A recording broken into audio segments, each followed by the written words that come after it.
Բարև ձեզ, սիրելի հայրենակիցներ, այսօր ճիշտն ասած ես որոշել եմ մի յուրահատուկ ձևով ձեր առջև հանդես գալ եւ ներկայացնել իմ քաղաքական, հասարակական, հրապարակային գործունեության 2024 թվականի հաշվետվությունը այս ձևով։ Ես իհարկե ամեն ամիս այս վերջի շրջանում հրապարակում եմ այն տեղեկատվությունը, որը վերաբերվում է իմ տված հարցազրույցներին, դրանց YouTube-յան դիտումներին, ըստ լրատվամիջոցների, դրանց քանակը եւ այլն, բայց ասեմ, որ ես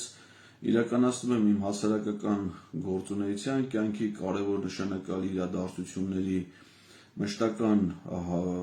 արձանագրումներ, վարում եմ իմ անձնական օրագիրը, ինչը ինձ հնարավորություն է տալիս նաեւ գործի դնել իմ տնտեսագիտական գիտելիքները եւ ամփոփել վիճակագրություն, ամփոփել տեղեկատվություն եւ այս անգամ որոշեցի այն ներկայացնել ձեր ուշադրությանը։ Ընդհանրապես ես կարծում եմ, որ ցանկացած մարդ իր գործունեության ընթացքում պետք է ինչ-որ մեկի առջև հաշվետու լինի, Աստծո առջև, իր ծնողների առջև, իր ղեկավարների առջև, հասարակության առջև, կախված իր կարգավիճակից, եւ եթե մարդիկ աշխատում են պետական կառավարման համակարգում, մասնավոր ընկերություններում, հաշվետու են իրենց անմիջական ղեկավարներին, իրենց գործատուներին, ապա հանրային գործիչներն էլ անկախ դրանից նրանք այդ գործունեությունը ծավալվում են վճարովի հիմունքներով, թե հասարակական հիմունքներով, նրանք էլ պետք է հաշվետու լինեն ողջ հասարակությանը։ Եվ քանի որ ես հիմա զբաղվում եմ հասարակական գործունեությամբ, ես որոշեցի այս ձևով ներկայացնել իմ տարեկան հաշվետվությունը։ Ուրեմն ասեմ, որ իմ արձանագրումները, որ ես անում եմ, դրանք վերաբերում են ոչ միայն իմ կյանքի իրադարձություններին, այլև հանրային կյանքում տեղի ունեցած իրադարձությունների։ Ես այդ օրագրերը վաղուց եմ վարում եւ ասենք դրանք հատորներ են, եւ թե որևէ մեկը առիթ ունենա ծանոթանալ Լեհաստանում օրինակ դեսպանի պաշտոնում իմ գործունեության արձանագրումներին, դա ոչ միայն իմ մասին է, այլ հայ լեհական հարաբերությունների, որովհետև ես արձանագրում եմ բոլոր իրադարձությունները ամսաթվերով, անվանումներով, նկարներով, տեղեկատվական հղումներով եւ այլն։ Եվ դա հիմա ես ձեզ կներկայացնեմ այս անգամ արդեն իմ հասարակական գործունեության, այնպես է ստացվել, որ ես հիմա որևէ տեղ պաշտոնապես չեմ աշխատում, այսինքն փաստացի ունեմ գործազուրկի կարգավիճակ, բայց այնպես է ստացվել, որ ես շատ ակտիվ աշխատանքային գործունեության մեջ եմ եւ պատահական չի, որ ես հումորային ձևով ինձ ասում եմ ամենազբաղված գործազուրկ, որովհետեւ ես միշտ էլ որտեղ որ աշխատել եմ, շատ ակտիվ եմ եղել իմ գործունեության մեջ, բայց թերևս ամենամեծ ակտիվություն եղել այն ժամանակ, երբ որ ես փաստացի որևէ տեղ չեմ աշխատում։ Ես չեմ աշխատում քաղաքական հալածանքների հետևանքով, այս իշխանություններն են զրկել ինձ որևէ տեղ աշխատելու հնարավորությունից, անգամ գիտամանկավարժական գործունեությամբ զբաղվելու հնարավորությունից եւ փակ են իմ առջև բոլոր հնարավոր աշխատանքի դռները, լինեն դրանք բնականաբար պետական հատվածում, մասնավոր ոլորտում կամ միջազգային, նույնիսկ ակադեմիական կազմակերպություններում չեն թույլատրում, պայմանավորված բացառապես իմ հասարակական, քաղաքական գործունեության եւ հայացքների հետ։ Այնուամենայնիվ ես պարապ չեմ մնացել եւ հիմա կարծում եմ, որ նրանք, ովքեր մշտապես են հետևում դրանում համոզվելու լրացուցիչ անգամ կարիք չունեն, բայց կարծում եմ նրանց հետաքրքիր կլինի այն ամփոփ վիճակագրությունը, որը ես հիմա կներկայացնեմ ձեզ իմ 2024 թվականի գործունեության վերաբերյալ։ Ընդհանուր վիճակագրական տեղեկությունները հետևյալն են. տարին ունի 365 օր, 2024 թվականում այդպիսիք աշխատանքային օրերը եղել են 253-ը։ Այդ 253 աշխատանքային օրերի ընթացքում ես միայն հաղորդումներ եւ միայն ուրեմն հեռուստատեսային հարցազրույցներ այդ ձևաչափով ունեցել եմ 475 հարցազրույց եւ հաղորդում։ Այսինքն 253 աշխատանքային օրերի ընթացքում 475։ Դա մեկ աշխատանքային օրվա հաշվարկով կազմում է մոտավորապես 1.9, այսինքն մինիմում օրը 2 միայն հարցազրույց եւ հաղորդումա, որ ես մասնակից եմ եղել, ես չեմ ասում են հանրահավաքները դրանք հիմա առանձին կներկայացնեմ, ճեպազրույցները, ընթացս տված հարցազրույցները եւ այլն։ Ասենք օրինակ հաղորդում, երկու ճակատ ոդկաստ, կամ չգիտեմ, թեմատիկ զրույց, կամ հարցազրույց live news լրատվականին կամ հայրելի ակումբ, այսինքն միայն հարցազրույցներ եւ հեղինակային հաղորդումներ մեկ աշխատանքային օրվա ընթացքում միջինը։ Ամենամեծ թվով հարցազրույցներ եւ հաղորդումներ ես ունեցել եմ դեկտեմբեր ամսվա ընթացքում, նախորդ ամիս 54 հարցազրույց մեկ ամսվա ընթացքում 21 աշխատանքային օրերի, ամենակիչը եղել է նախորդ տարվա հունվարին 29։ Ես հաշվառում եմ նաև այդ հարցազրույցների եւ հաղորդումների դիտելիությունը, շատ դժվար է հաշվարկներ անել, բնականաբար տեխնիկապես է դժվար հեռուստատեսային հաղորդումներում, այսինքն հեռուստատեսային եթերները, որոնք հեռարձակում են հեռուստատեսությամբ, ֆիզիկապես ուղղակի շատ դժվար է հաշվառում անել Facebook-յան դիտումները եւ TikTok-ում, Instagram-ում եւ այլ դիտումներ, այսինքն ես այդ հաշվարկը չեմ կարողանում վարել, ֆիզիկապես չեմ կարողանում ուղղակի, դրանք շատ մեծ թվեր են կազմում, բայց չեմ կարողանում հաշվառել։ Ես հաշվառում եմ հիմնականում միայն YouTube-յան ալիքում դիտումները, պարբերաբար թարմացնում եմ այդ տեղեկությունները եւ ասեմ ձեզ, որ 2024 թվականին իմ մասնակցությամբ միայն YouTube-յան հեռարձակումները, հաղորդումները ունեցել են 11 միլիոն 103 հազար դիտում։ Այսինքն միջինը դա մեկ հաղորդումը նայում է իմ մասնակցությամբ հաղորդումը նայում է 23300 մարդ։ Սա որպես միջին ցուցանիշ, ամենաշատ դիտումներ եղել են դեկտեմբեր ամսվա ընթացքում 1 միլիոն 356 հազար, ամենակիչը նախորդ տարվա հունվարին 338500։ Ես նորից եմ կգնում, այս հաշվարկի մեջ չկան նույնիսկ YouTube-յան շորթերը, սրա մեջ չի հաշվարկվում, են կարճ տեսանյութերը, դրանք անհաշվելի են, արդեն երևի դժվար է հիմա դրանք որևէ ձև հաշվառել, ստեղ չկա Instagram-ը, ստեղ չկա Facebook-ը, ստեղ չկա TikTok-ը եւ որևէ ասեցի շորթերը, միայն հաղորդումների ընդհանուր դիտումները։ Ուրեմն 2024 թվականի ընթացքում ես իմ լավ ընկերոջ, գործընկերոջ, բարեկամի Դավիթ Սարգսյանի հետ շարունակել ենք դեռևս 2023 թվականին հիմնադրած երկու ճակատ հեղինակային ոդկասթը 168.am լրատվական կայքի YouTube-յան էջում։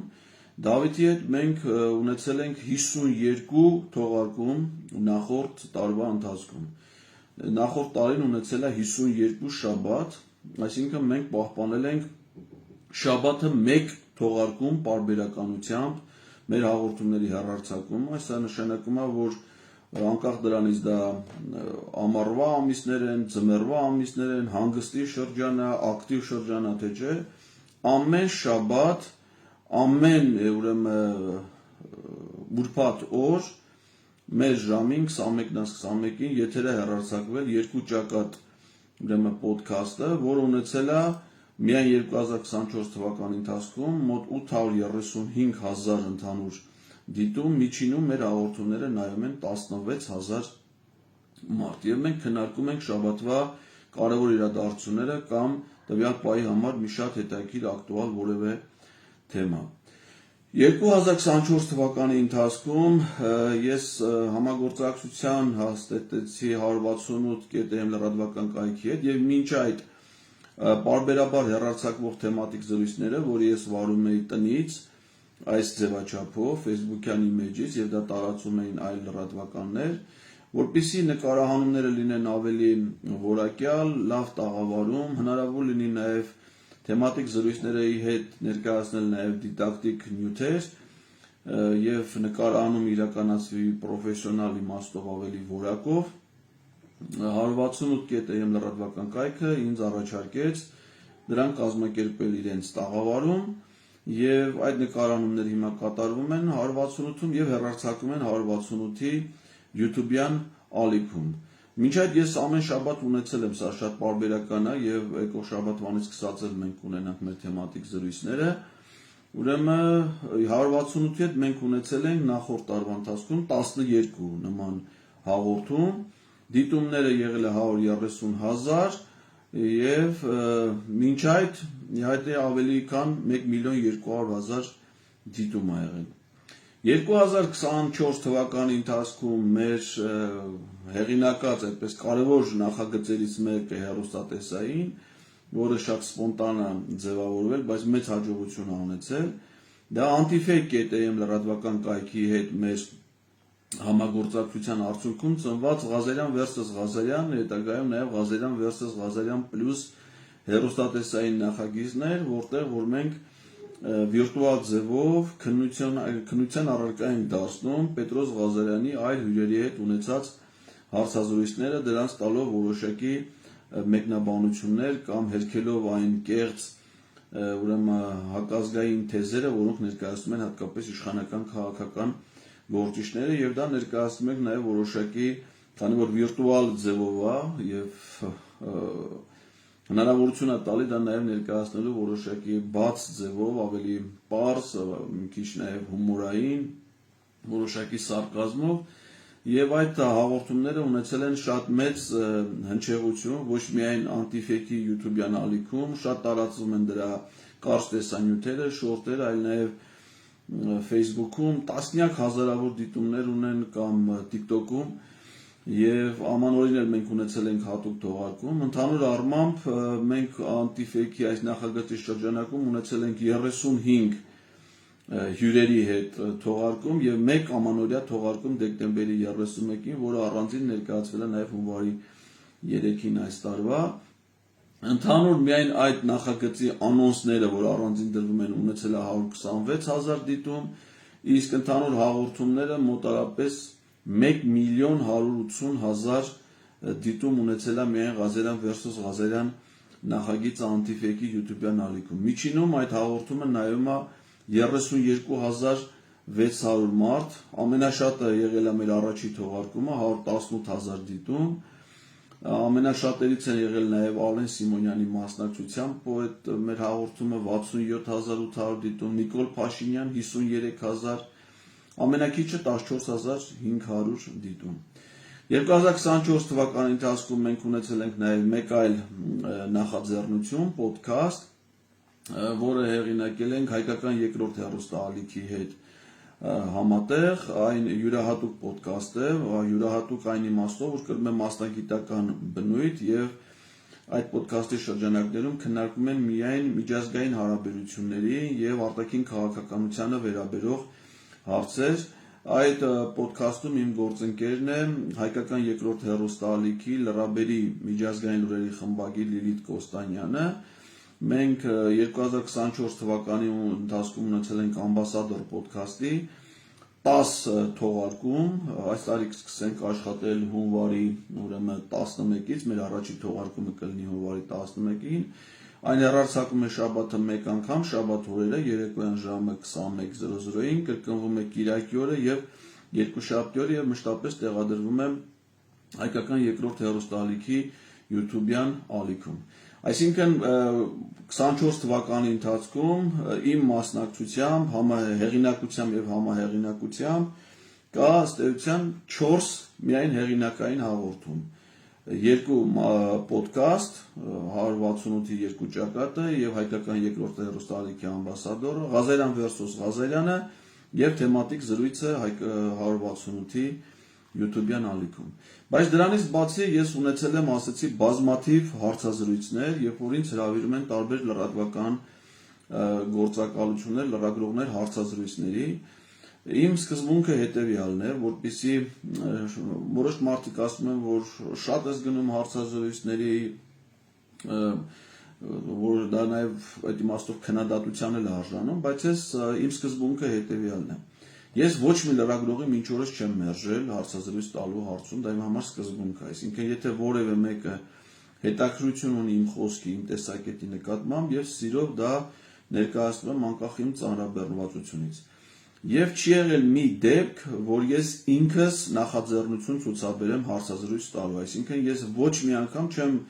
դիմում որևէ լրագրողի կամ լրատվամիջոցի, որպեսզի ես իրենց հարցազրույց տամ, այսինքն Անկախ դրանից դրանք շատ են թե քիչ, իսկ իրականում դրանք իսկապես շատ են։ Պատճառը այն չի, որ ես եմ նախաձեռնություն ցուցաբերում։ Պատճառը այն է, որ ես չեմ մերժում որևէ լրագրողի կամ լրատվամիջոցի։ Արդյունքում ստացվում են հարյուրավոր, այս ասեցի, արդեն 400, ընդհանուր վիճակագրության մեջ դա ներկայացրեցի 475 հարցազրույցներ։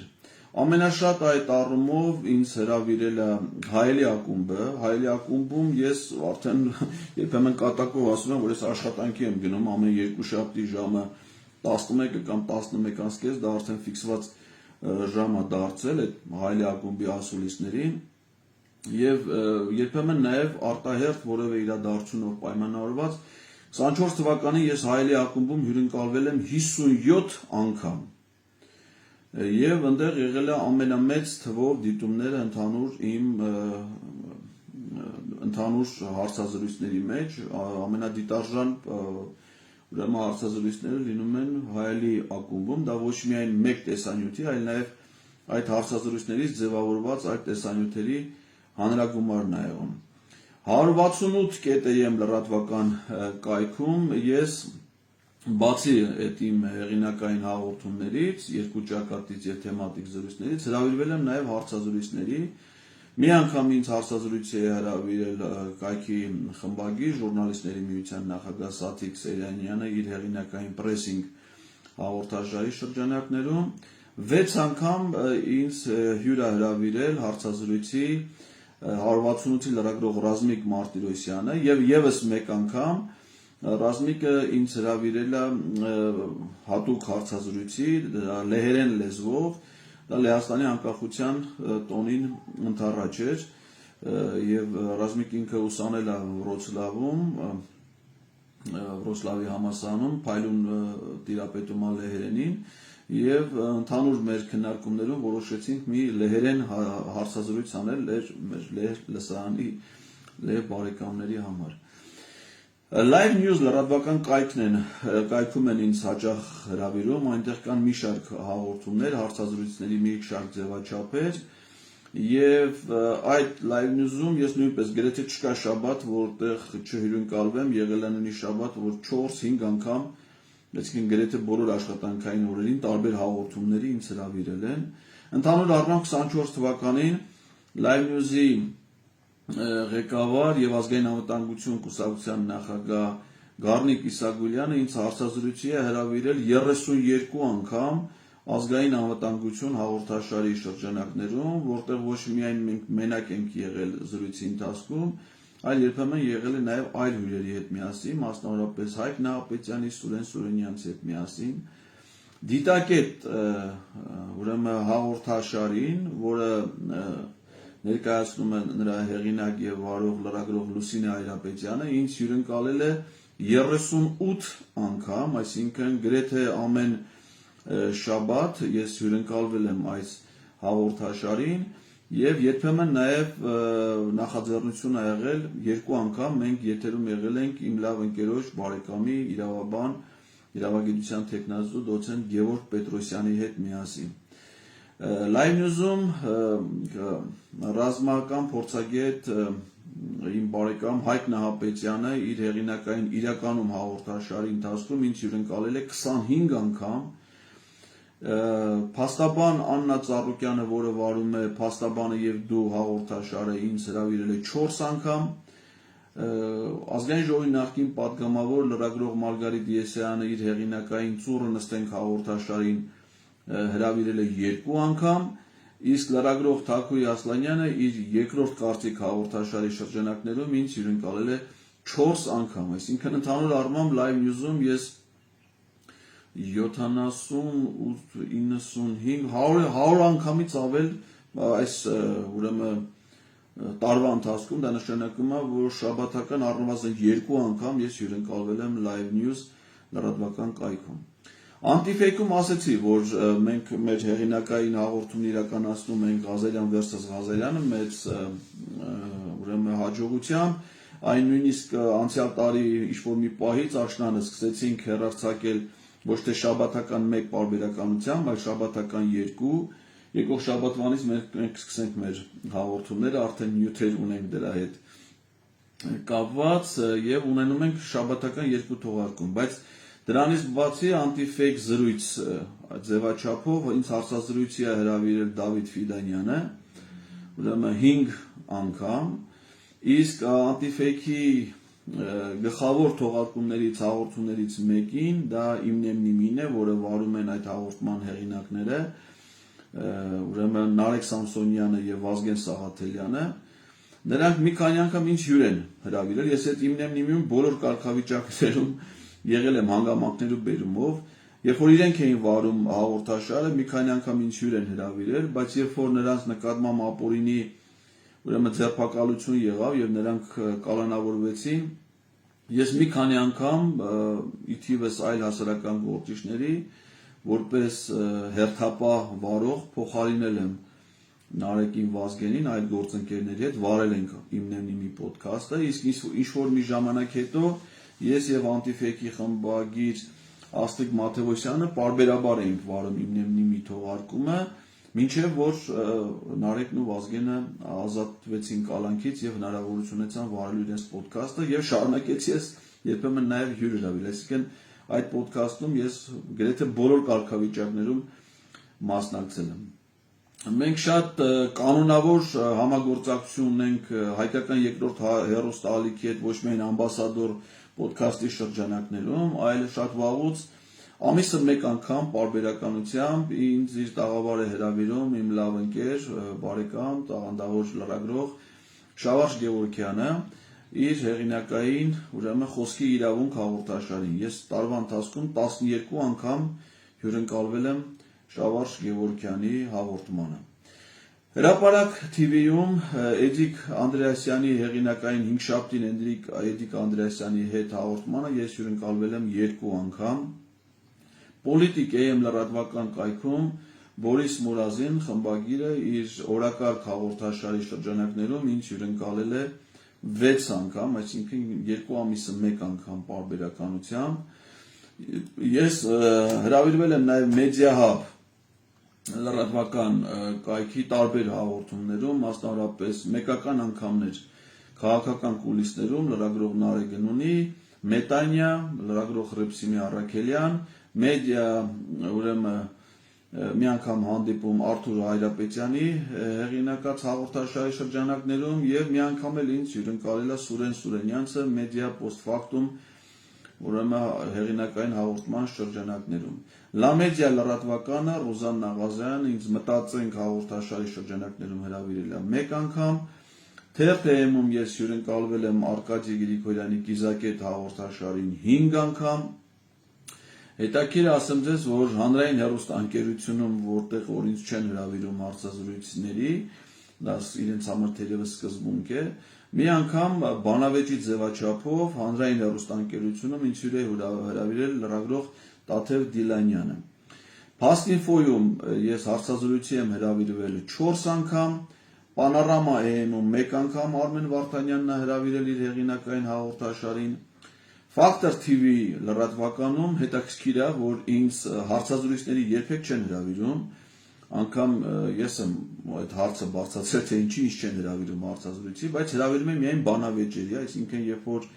ինձ հետ միասին բանավեճի հարթակում կանգնած են եւս մի քանի առնվազն 4-5 մարդ, հիմնականում բոլորը ինձ տարբեր,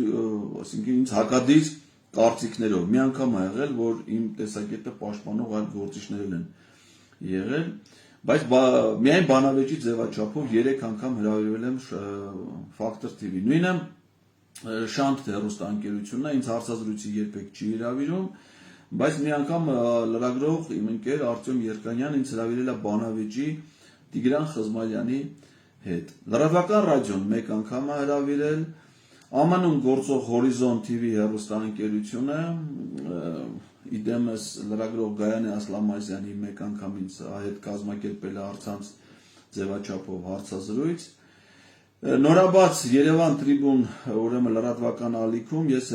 հյուրընկալվել եմ 2 անգամ, մի անգամ Քրիստինե Ջեբեջյանի ոդքասթի շրջանակներում, մի անգամ էլ ինձ հյուր է հրավիրել լրագրող Ֆրիդա Ղազարյանը կարճ միացում հեղինակային հաղորդաշարի շրջանակներում։ Ժողովուրդ օրաթերթը նույնպես ունի տաղավար հարցազրույցների համար եւ այդ ձևաչափում հարցազրույցին հրավիրել են 7 անգամ։ Երկիր մեդիա հեռուստաընկերությունում հարցազրույցների հիմնական ձևաչափերից մեկը դա Անահիտ Հովհաննիսյանի Երկրի հյուրասիրահում հեղինակային հաղորդումն է, որին տարվա ընթացքում 24 թվականին ես հրավիրվել եմ 3 անգամ։ Օրագիր News կայքում ես մի քանի անգամ հրավիրվել եմ հարցազրույցների, ինձ հարցազրույցներին հրավիրել լրագրողներ Դավիթ Գյուլյումջյանն ու Արփինե Նավասարդյանը եւ մի անգամ էլ ես մասնակից եմ եղել Գևորգ Էմին Տերյանի եւ Մենուա Սողոմոնյանի համատեղ ոդքասթին։ Եվրոմեդիա 24 նորաբաց լրատվական կայքում ես հյուրընկալվել եմ եզրագից ուրեմն հեղինակային հաղորդաշարին, ընդ որում Անդրանիկ թողարկմանը, Հայք News լրատվական կայքում հյուրընկալվել եմ 2 անգամ, ռուսական Ren TV հեռուստաընկերության Izvestia հաղորդաշարին տվել եմ առցանց ձևաչափով հարցազրույց 1 անգամ, այսօր լրատվական կայքում հարցեր կան հեղինակային հաղորդաշարի շրջանակներում Լիլիթ Հարությունյանը ինձ հյուրընկալել է 2 անգամ։ Ուրեմն Bever TV-ն է ինձ նախորդ տարի հրավիրել հարցազրույցի, մի անգամ հարցազրույցի, մի անգամ բանավեճի խոսելու ժամանակը ուրեմն չէ ներողություն, Bever-ը ինձ հրավիրել է հարցազրույցի բանավեճի մի անգամ։ Իրենց բանավեճ եղել է Վահագ Ավագյանի հետ, իսկ խոսելու ժամանակը հաղորդաշարը դա բաց TV-ում էր, հեղինակը Կարինե Սահակյան։ Ինձ նաև հարցազրույցների ձևաչափով պարբերաբար կանոնավոր կերպով հարցազրույցներ են վերցնում նաև անհատ լրագրողներ, մասնավոր բլոգերներ կամ տելեգրամյան ալիքներ, մասնավորապես լրագրող Կոյուն Սիմոնյանը առցանց ձևաչափով ինձ հետ գրեթե շաբաթական արդեն վերջին շրջանում պարբերականությամբ կազմակերպում ենք հարցազրույցներ, որը հեռարձակում է Սիմոնյան Post, ուրեմն YouTube-յան ալիքում, այդ ալիքում հեռարձակում են նաև իմ այլ հարցազրույցներ, որոնք ես տալիս եմ այլ լրատվականների, մասնավորապես Հայելի ակումբին։ Միայն Սիմոնյան Post-ին, այսինքն Կոյրուն Սիմոնյանի, ես տվել եմ 21 հարցազրույց այս 24 թվականի ընթացքում։ Լրագրող Նարեկ Կիրակոսյանը իր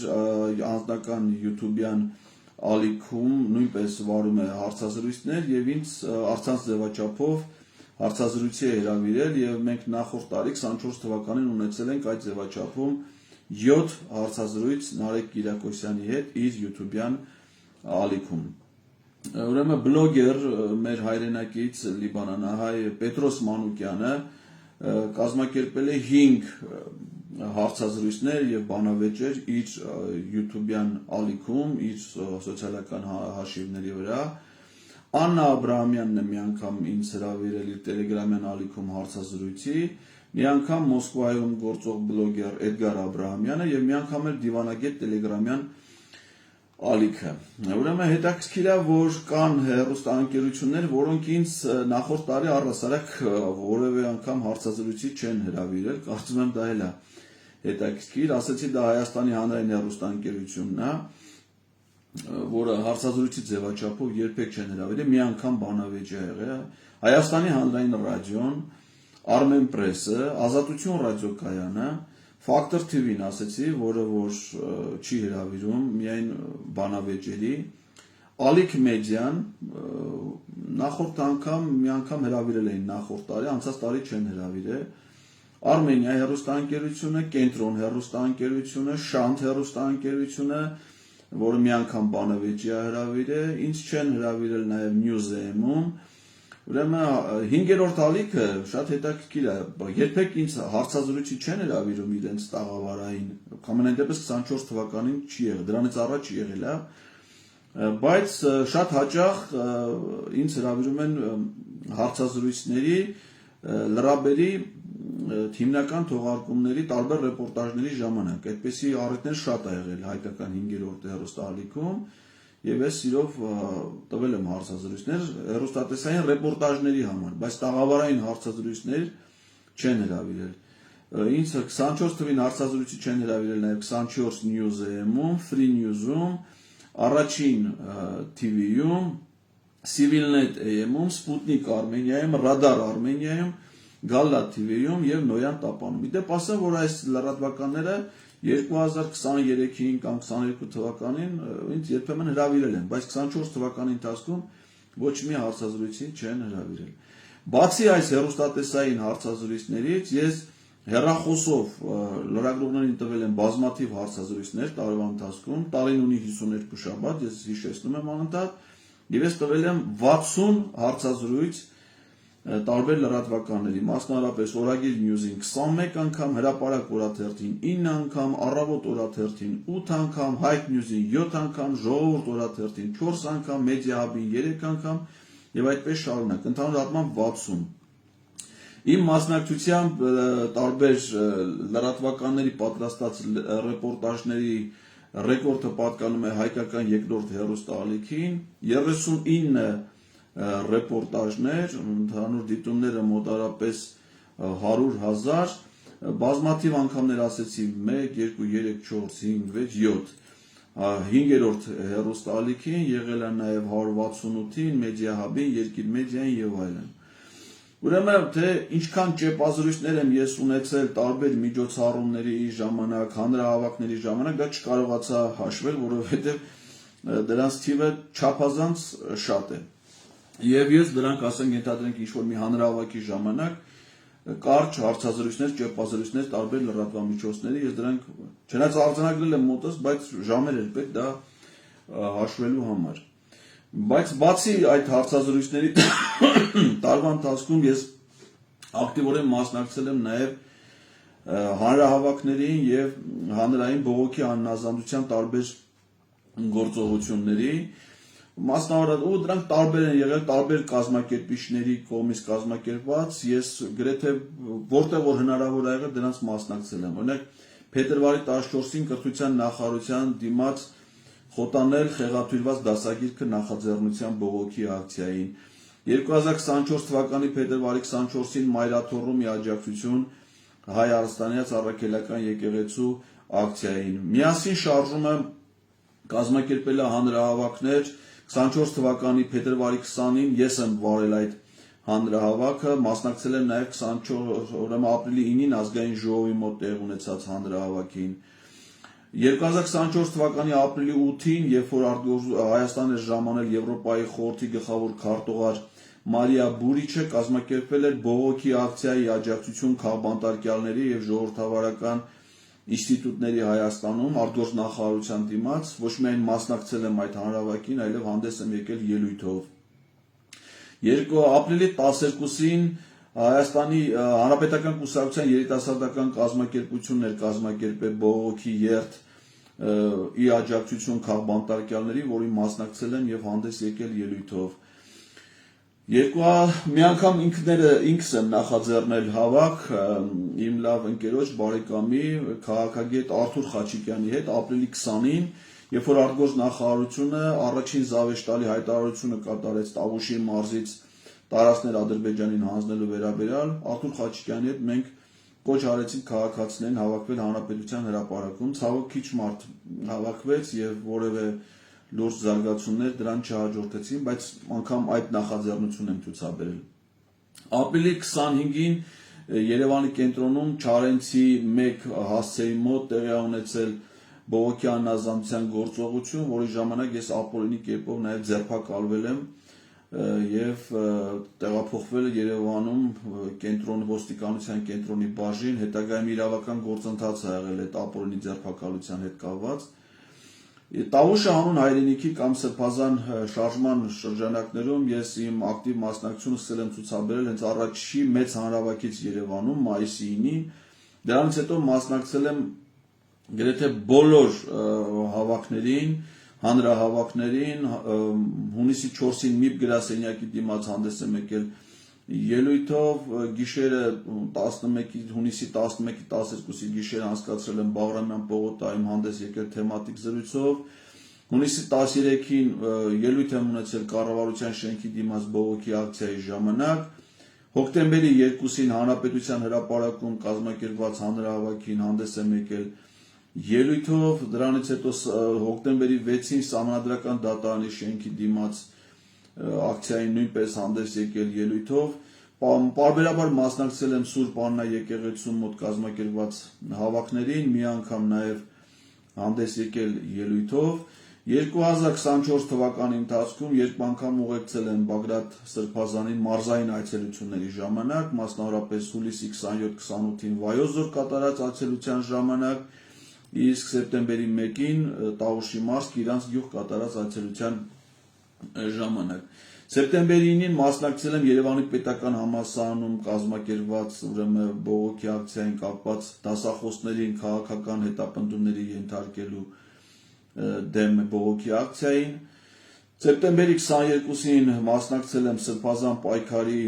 ակտիվի հավաքին մարզահամերգային համալիրում եւ դեկտեմբերի 10-ին մասնակցել եմ 5 իրավապաշտպանների նախաձեռնության բռնադատվածներին նվիրված հուշահամալիրի մոտ տեղի ունեցած բողոքի ակցիային հանդես եկել ելույթով։ Բացի այս հանրահավաքներից բողոքի գործողություններից ես 2024 թվականի ընթացքում մասնակցել եմ 26 քննարկումների, դահլիճային քննարկումների տարբեր կազմակերպությունների կողմից կազմակերպված։ Դա եղել է եւ միասին շարժման կողմից կազմակերպված քննարկումներ, մի քանի անգամ Արցախի խնդրին վերաբերող, անվտանգային մարտահրավերներին վերաբերող, դեմոկրատական այլընտրանք կուսակցությունն 2 անգամ հավաքներ կազմակերպել, դրան մասնակցել եմ, Արար հիմնադրամն կազմակերպել հանրային անվտանգային հիմնախնդիրների թեմայով սոցիոլոգիական հարցումների քննարկում, Հայաքվե նախաձեռնությունն կազմակերպել կլոր սեղան քննարկում, որին ես նույնպես մասնակցություն եմ ունեցել, ընդդեմ ցեղասպանությունների եւ էթնիկ զտումների 21-րդ դարում թեմայով միջոցառմանն եմ մասնակցել, Gallup International-ը իր սոցիոլոգիական հարցումների արդյունքները ներկայացնելուց մայիսի 15-ին Արամը Նավասարդյան ինձ հրավիրել էր որպես փորձագետ հետազոտության արդյունքները ներկայացնելու եւ մեկնաբանելու համար։ Բագրատ Սրբազանի կազմակերպած բոլոր հանդիպումներին, քննարկումներին փորձագիտական մասնակցություն եմ ցուցաբերել։ Հունիսի 15-ին Մայրոտ հյուրանոցում մասնակցել եմ Ռուսաստանի հայերի միության եւ Արարատյան Ալյանս խորագրով քննարկմանը, այնուհետև Տավուշ հանրահայրենիքի շարժման շրջանակներում ասեցի միջոցառումներին մասնակցել քննարկումներին եւ ստեղ էլ ինչ ունենք մենք, հանրապետական կուսակցության կենտրոնական գրասենյակում սեպտեմբերի 3-ին կազմակերպված Լեռնային Ղարաբաղի Հանրապետության անկախության հիմնախնդիրներն իրավական քաղաքական հարթություններում թեմայով քննարկմանը, որտեղ հանդես եմ եկել ելույթով, Genesis Armenia-ի կողմից կազմակերպված Արցախին նվիրված կոնֆերանսին եմ մասնակցել։ Մի խոսքով բազմաթիվ ասեցի 26 միջոցառումներ տարբեր կազմակերպությունների կողմից կազմակերպված։ 2024 թվականի ընթացքում ես մասնակցել եմ ազգային ժողովում 6 խորհրդարանական լսումների, որոնցից միայն մեկին եմ եղել հրավիրված, այսինքն կազմակերպիչը ընդդիմադիր Հայաստան խմբակցություններ, մյուս 5 խորհրդարանական լսումներին ուղղակի հետևել եմ ազգային ժողովի կայքի հրապարակումներին, գրանցվել, գնացել մասնակցել եմ, բոլորին հանդես եմ եկել ելույթներով, մասնավորապես ապրիլի 4-ին Եվրոպական ինտեգրման հարցերի հանձնաժողովի կողմից կազմակերպված լսումները եվրոպական ինտեգրացիայի հետ կապված, սրան ինքս եմ գնացել մասնակցել, հոկտեմբերի 17-ին Հայաստան խմբակցությունն էր կազմակերպել խորհրդարանական լսումներ Հայաստանի անկախության մասին, հռչակագրի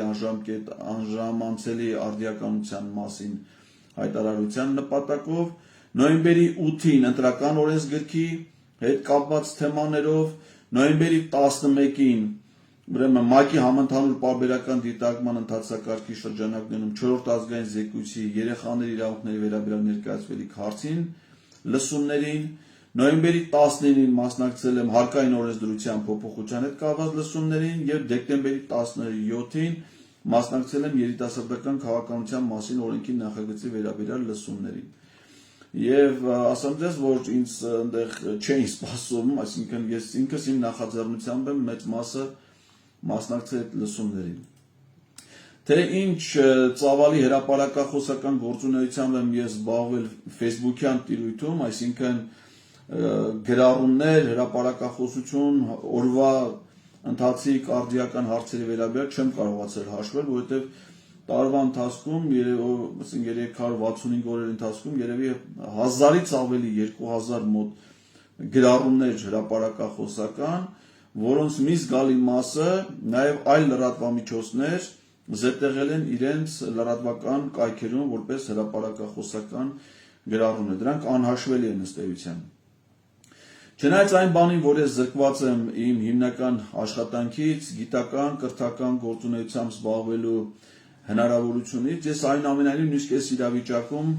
նման գործընթացների նույնպես մասնակից եղել եմ։ Իհարկե գլխավոր իրադարձությունն ինձ համար այն էր, որ ես ավարտեցի գերազանցության դիպլոմով,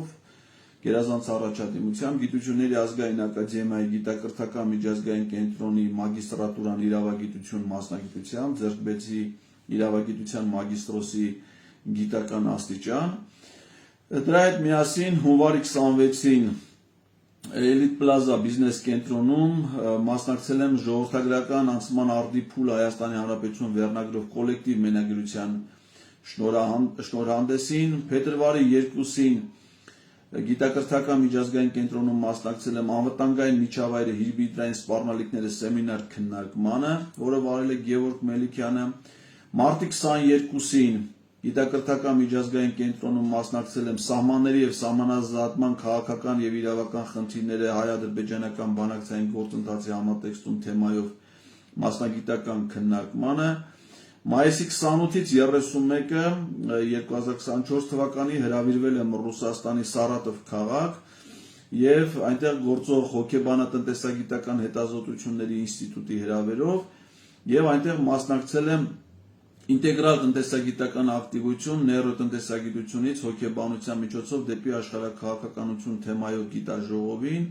որի ընթացքում ներկայացրել եմ նաեւ գիտական հոդված, որը հրապարակվել է գիտաժողովի նյութերի ժողովածուում։ Փետրվարի 14-ին ես առցանց ձևաչափով դասախոսությամբ եմ հանդես եկել լեհական կողմի հրավերով Լեհաստանի Կելցե քաղաքում գործող հին լեհական կիրառական գիտությունների ակադեմիայի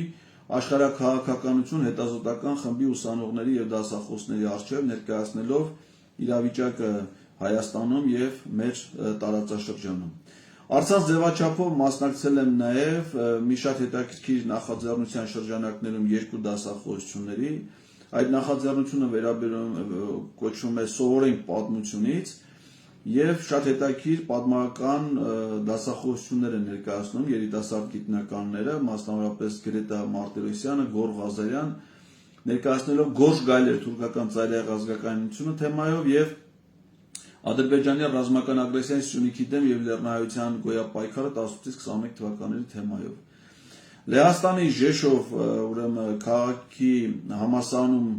գործող Կովկաս անցյալ ներկա ապագա գիտական հանդեսի կողմից կազմակերպված առցանց գիտական քննարկումներից մեկին եմ մասնակցել, որը նվիրված էր Հարավային Կովկասի խնդիրներին։ 2024 թվականի սեպտեմբերին մասնակցել եմ նաև Հայաստանի պետական տնտեսագիտական համալսարանի ռեկտորի Թափուր Պաշտոնի համար հայտարարված մրցույթին, դրա շրջանակներում ներկայացրել եմ համալսարանի զարգացման ռազմավարական ծրագիր։ Իհարկե բնական է քաղաքական պատճառներով ինչ չեն ընտրել, բայց դրան հիմա սկսել է այս պահին ընթանում է իրավական գործընթացներ։ Իմ այս հասարակական գործունեության մի մասն էլ կազմում է դատական եւ իրավական գործընթացները, որոշ դեպքերում հետապնդումները, որոշ դեպքերում իրավունքի պաշտպանություն։ Այս պահին Մարդու իրավունքների եվրոպական դատարանում իմ կողմից ներկայացված է եւ արույթում է գտնվում երկու գործ, մեկը վերաբերում է Սահմանադրական դատարանի աշխատակազմի ղեկավարի պաշտոնից ինձ հեռացնելու գործին, իսկ 24 թվականի մարտի 9-ին Ֆիդելիս փաստաբանական խորհրդատվական ընկերության աջակցությամբ մենք Մարդու իրավունքների եվրոպական դատարան ենք դիմել ապրիլի 4-ին, 23 թվականի ապրիլի 4-ին Մարդու իրավունքների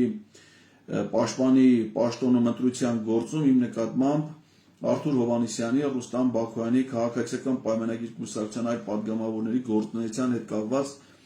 հարցով վեճով, երբ որ իրավապահները հրաժարվեցին դրանով հարուցել քրեական վարույթ։ Մասնակցել եմ Սահմանադրական դատարանի նախագահ Հրայր Թովմասյանի դեմ իրականացվող դատական գործընթացներին, վարույթներին, դատական նիստերին, մի շարք հարցերում տեղեկատվական հարցումներ եմ ներկայացրել, պատասխաններ չստանալով դրանք վիճարկել եմ դատարանում, այդ թվում նաև սահմանադրական դատարանի աշխատակազմից չստացված տեղեկատվության համար հիմա գործը գտնվում է Վճռաբեկ դատարանում, իմ հանդեպ իրականացված բռնության գործով են ընթանում դատական լսումներ, ես ինքս դատական հայցեր եմ ներկայացրել Ռուստամ Բաքոյանի դեմ, հաղթել ենք դատը, հիմա գտնվում է Վճռաբեկում, ընթանում է դատը Արթուր Հովհաննիսյանի դեմ, Ալեն Սիմոնյանն է իմ դեմ երկու քաղաքացիական հայցեր ներկայացրել, որոնց ընթացքի մեջ են, քրեական վարույթ է նախաձեռնվել իմ դեմ Ալեն Սիմոնյանի ընտանիքի ուրեմն դիմումով կապված ոսկե հորթը փաստավավերագրական ներկայացման այդ հանգամանքների հետ, եւ մեծ մասը իմ այս իրավական գործընթացներին, դատական գործերին, իմ իրավունքների պաշտպանությունը ստիպված եմ իրականացնել միայնակ ուղղակի ֆինանսական միջոցների բավարարության պատճառով, անբավարարության պատճառով, չնայած որ եւ Ֆիդելիս իրավական խորհրդատվական փաստաբանական ընկերությունը իդեմս իր ղեկավարներից մեկի Վարազդատ Հարությունյանի եւ նաեւ ի աջակցություն ինձ նաեւ մեծ աջակցություն ցուցաբերում մասնագիտական փաստաբան իրավապաշտպան Ռուբեն Մելիքյանը, բայց ես չցանկանալով ծանրաբեռնել իմ ընկերներին իրենց առանց այդ էլ մեծ ծանրաբեռվածության պայմաններում մեծամասամբ ես այդ դատական գործընթացներին իմ իրավունքների պաշտպանությունը իրականացնում եմ, փորձում եմ իրականացնել միայնակ։ Ամփոփելով, սիրելի հայրենակիցներ, ասեմ, որ 2024 թվականը ինձ համար իսկապես եղել է շատ ծանրաբեռնված աշխատանքային իմաստով լարված տարի, գրեթե ամենօրյա հանդիպումներ, հարցազրույցներ, հանրային միջոցառումներ, բողոքի անհնազանդության գործողություններ եւ այլն, եւ նաեւ դրանք ծանրաբեռնվածություն են ինձ համար ոչ միայն ֆիզիկական մասնակցության իմաստով, այլ նաեւ նախնական նախապատրաստության իմաստով ես իմ յուրաքանչյուր հարցազրույցից առաջ երկար ժամանակ եմ ծախսում տեղեկություններ հայթայթելու, մշակելու, խմբավորելու, ներկայացնելու համար, հատկապես դա վերաբերվում է թեմատիկ զրույցներին, մամուլի ասուլիսներին, որոնց ես ներկայանում եմ, կամ մասնագիտական պոդքասթներին, ես դրանց բոլորին նախապատրաստում եմ, երկար ժամանակ եմ հատկացնում, այսինքն նես չի էլի, որ միանգամից թեմատիկ զրույց է հայտարարված, ես նստեմ սկսեմ խոսել։ Ես ամեն մի թեմատիկ զրույցից առաջ ունենում եմ առնվազն 10-ից 15 էջ, երբեմն ավելի շատ, միայն կետեր, արձանագրումներ, որոնք ձեռք են բերում մամուլից, տարբեր աղբյուրներից, խմբավորում եմ դրանք, այսինքն իմ ամեն ասուլիս, ամեն մի թեմատիկ զրույց, ամեն մի ելույթ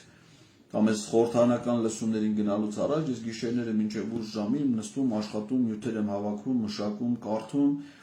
այսինքն որպեսզի հավուր պատշաճի, պատրաստված կերպով ներկայանամ եւ եթե իմ խոսքի նկատմամբ կա որոշակի հետաքրքրություն հանրային, կարծում եմ նաեւ մարդիկ զգում են այն աշխատանքը, որ ես կատարում եմ նախապես մինչև եթեր դուրս գալը, մինչև հանրային խոսք հնչեցնելը, որպեսզի իմ խոսքը լինի փաստարկված, իմ խոսքը լինի հիմնավոր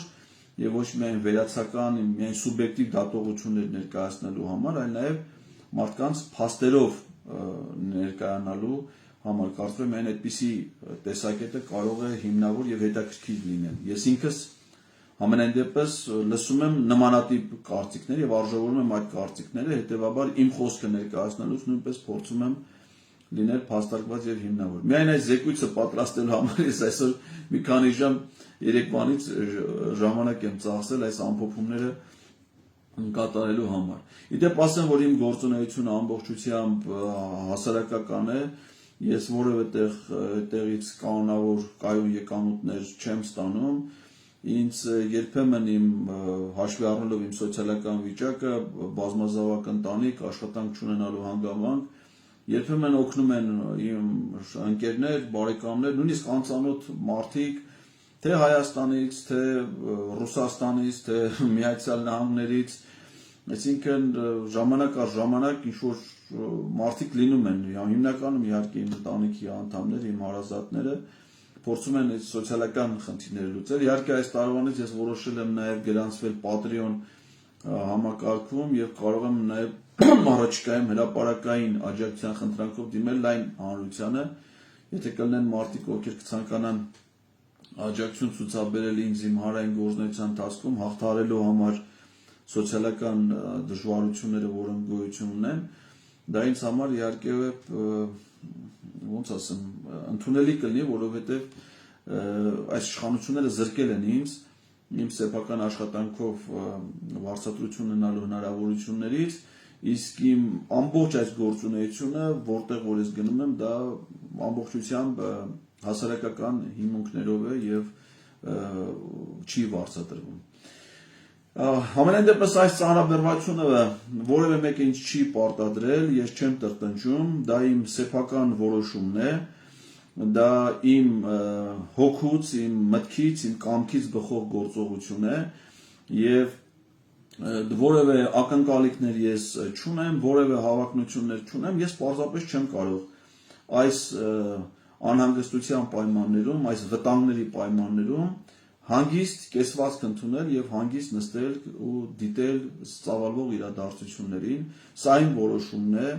ես սիրով եմ կատարում այս ծանրաբեռնվածությունը, իհարկե դա միգուցե նաեւ իմ առողջության հաշվին է, գիշերները ուշ քնելու, ցերեկները երկար աշխատելու, լարվածության, որովհետեւ մեծ պատասխանատվություն է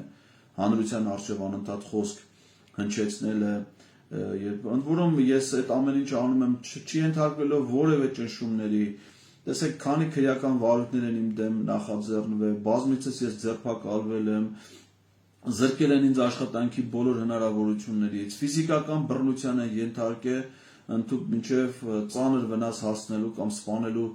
մտադրությամբ, հնարավորություն չեն տալի որևէ ձևով դրսևորվելու աշխատելու, այսինքն բռնաճնշումների բոլոր ձևերին ենթարկվել եմ, ես շարունակում եմ ենթարկվել, անընդհատ ստանում եմ սպառնալիքներ տարբեր մարդկանցից, այդ կեղծ օգտատերերից, վստահ եմ իշխանական կողմից խրախուսվող, բայց ոչ մի բանը իմ տրամադրության վրա չի ազդում, իմ ակտիվության վրա չի ազդում, իմ համարձակության վրա չի ազդում, ես իմ խոսքին հաշի անընդհատ անցած տարվա ընթացքում 24 թվականի լուրջ տարածվեցին, որ քրեական վարույթ են նախաձեռնել, ինձ ցանկանում էին ձերբակալել, տենց էլ չկարողացան իրավական հիմքեր գտնել դա անելու համար։ Միևնույն է, ես իմ պայքարը շարունակում եմ, ես չեմ տրտնջում, ես հակառակ ամեն ինչը ինձ ավելի ոգևորում է եւ ես վստահ եմ, որ չի կարող այս պայքարը արդյունք չունենալ։ Ես տեսնում եմ դա, ես զգում եմ նաև, ասացի, որ բռնաճնշումների եմ ենթարկվում, սպառնալիքներ բան, բայց չեմ կարող չասել այն հասարակական դրական էներգիան, որը ես ստանում եմ անծանոթ մարդկանցից, փողոցում քայլելու ընթացքում, տարբեր սոցիալական միջավայրերում, տասնյակ հազարավոր են մարդիկ, ովքեր դրական վերաբերմունք ունեն, անծանոթ մարդիկ, որոնք փողոցում մոտենում են ինձ, քաջալերում են ինձ, իրենց զորակցություն են հայտնում, սա շատ մեծ ուժ է տալիս եւ ոգևորություն է տալիս եւ նաեւ ցույց է տալիս, որ մեր այս աշխատանքը, մեր այս պայքարը դա անտեղի չի անցնում, դա գնահատվում է հասարակության կողմից, դա մեր բոլորիս ընդհանուր պայքարն է, ես ոչինչ չեմ անում իմ անձնական շահադիտությունից ելնելով, ես ինքս ակնկալիքներ չունեմ, իշխանության գալու հավակնություններ չունեմ, ես հիմա որևէ քաղաքական կուսակցության անդամ այս պահին չեմ հանդիսանում, քաղաքական հավակնություններ ինքս չունեմ, որևէ ձգտումներ, իմ խնդիրը մեր ժողովուրդը եւ մեր պետությունը այս թշնամական ռեժիմի Նիկոլ Փաշինյանի, նրա կնոջ, նրանց այդ փոքրաթիվ հանցախմբի կեղտոտ, այրունոտ, մահաբեր ճիրաններից փրկելն ու ազատագրելն է, արժանապատիվ կյանքը ստեղծելն է մեր ժողովրդի, մեր զավակների, մեզ բոլորիս համար։ Եվ այդ պայքարում մենք անզիջում կերպով շարունակելու ենք մեր ընթացքը, եւ ես վստահ եմ, որ դա ունենալու է իր ցանկալի արդյունքը, մեզ հաջողվելու է ազատվել այս դավաճաններից, այս թշնամական ռեժիմից եւ մեծ վստահություն եւ ներքին համոզմունք ունեմ, որ դա կլինի հենց այս տարվա ընթացքում։ Եվ ամփոփելով այս զրույցը, ես ասեմ, որ միգուցե նաեւ չնայած պատահական ընտրվել, բայց խորհրդանշական է, որ այսօր երեկոյան մեկնարկում է Սուրբ Ծննդյան լուսավոր տոնի եկեղեցական միջոցառումները, ես ինքս ժամը 17:00-ին կլինեմ Ճրագալույցի պատարագին եւ բոլորի հետ միասին ցնծությամբ կընդունենք մեր Հիսուս Քրիստոսի, մեր Տիրոջ ծննդյան բարի ավետիսը, դա կփոխանցենք բոլորին եկեղեցուց բերած լույսով կջերմացնենք մեր օջախները, մեր ընտանիքները, մեր հոգիները եւ նոր վճռականությամբ Տիրոջ լուսաբեր պայծառ ծննդյան բարի ավետիսով կշարունակենք մեր պայքարը իշա մեր պետության եւ իշա մեր ժողովրդի։ Այնպես որ շնորհավորում եմ բոլորիս Սուրբ Ծննդյան գեղեցիկ տոների առիթով, հրավիրում բոլորին, ինչպես այսօր երեկոյան Ճրագալույցի պատարագին, ամեն մեկին իր համար հարմար որևէ եկեղեցում, վեհապար հայրապետը հայրապետական պատարագ կմատուցի Սուրբ Էջմիածնի մեր մայր տաճարում, բայց մեր սիրելի հավատացյալները կարող են լինել տարբեր եկեղեցիներում, ես ավելի հաճախ այցելում եմ Երևանի Սուրբ Գրիգոր Լուսավորիչ մայր եկեղեցի, մասնակցենք մեր սիրելի եկեղեցու այս գլխավոր տոներից մեկի, առաջին տաղավար տոնի պատարագներին, այսօր երեկոյան Ճրագալույցի պատարագին, վաղը առավոտյան Սուրբ Ծննդյան պատարագին եւ ոգեշնչվելով, հավատքով, լույսով, աստվածային մեծ ուժով, ջերմությամբ, ջերմեռանդությամբ շարունակենք մեր պայքարը։ Շնորհակալություն ձեր ուշադրության համար։ Քրիստոս ծնավ եւ հայտնեցավ, մեզ եւ ձեզ մեծ ավետիս։